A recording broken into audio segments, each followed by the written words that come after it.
Me encuentro en la cabina de conducción de la autocaravana, pero no vamos a hablar ahora mismo de la cabina, sino del comedor.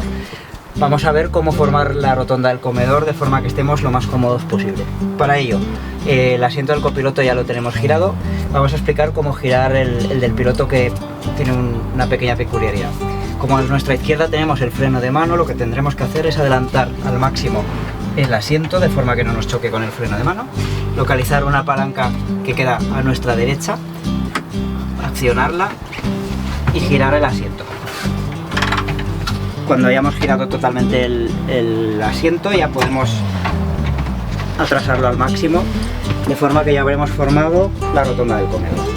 El siguiente paso, lo más probable, es que necesitemos centrar la mesa en la posición que nos resulte más cómoda para lo que vayamos a hacer.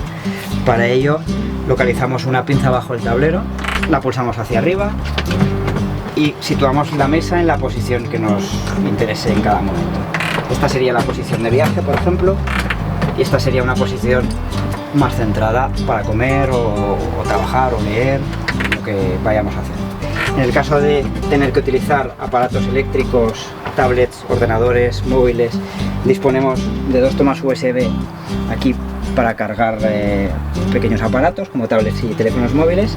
Recordad que tanto los enchufes USB que hay en la autocaravana como las televisiones requieren que el interruptor de auxiliar esté encendido.